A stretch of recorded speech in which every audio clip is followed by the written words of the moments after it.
Mass grave in Liman, Donetsk region. Human rights activists exhumed the bodies of 152 people. Graves continue to be found in the courtyards of residential buildings and vegetable gardens. Torture chamber in a boarding house near the Svyatogirsk Lavra. Here, the Russian invaders tortured local residents. Investigators found items that directly point to the torture of prisoners. Children's camp in the Russian Rostov region. The occupiers brought deported Ukrainian orphans here. Some children were left without parents because of the shelling of the Russian army. Russian servicemen are shelling not military facilities, as Kremlin officials claim, but residential buildings, shopping centers, churches and playgrounds. All of this is direct evidence of war crimes, genocide, crimes against humanity and crimes of aggression. In order to bring the Russian Federation to justice, the Baltic countries called for the creation of a special international tribunal. Currently, there is no international court or tribunal that could bring Russia's top political and military leadership to account for committing the crime of aggression against Ukraine. The Special Tribunal for the punishment of the crime of aggression against Ukraine has to be established to fill this jurisdictional loophole. The EU, together with our partners, must be at the center of this effort. From the joint statement of the Minister of Foreign Affairs of Estonia, Latvia and Lithuania on the website of the Ministry of Foreign Affairs of the Republic of Lithuania.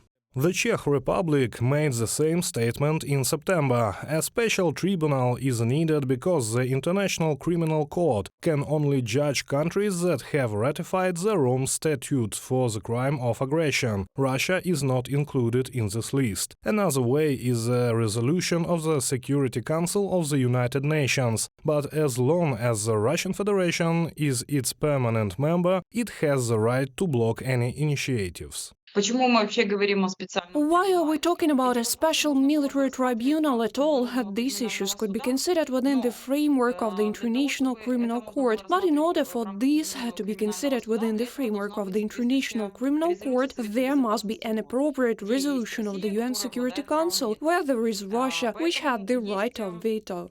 The special tribunal for the crime of aggression is needed so that not only those who carry out criminal orders, but also those who give them are held accountable. The court is planned to be established in The Hague by means of an international agreement. Many of Ukraine's partners have already declared their readiness to sign the treaty.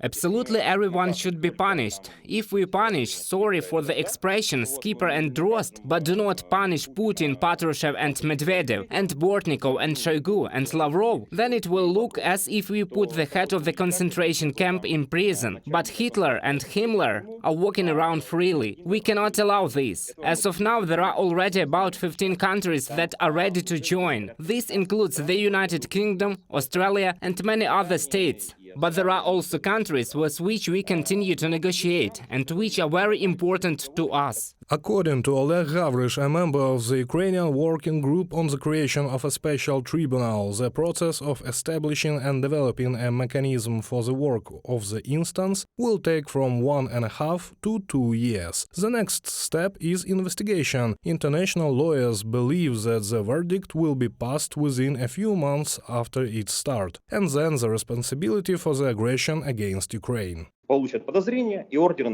They will get suspicion and an arrest warrant. Then, if any of them happens to be in a country that joined the tribunal, and almost all European countries, involving Australia, Canada, Japan, part of the countries of Latin and South America, are supposed to join, they will, in fact, be arrested and taken to The Hague, and the proceedings will begin. Even if the top military and political leadership of the aggressor country will not poke its nose out of Russia, and Putin, Shoigu, Patrushev and others will not handcuffed, thanks to the work of the special tribunal, justice will still prevail, and they will spend the rest of their days in the status of war criminals. Reported by Serhiy Kulas, Valeria Nekipelova, UATV News.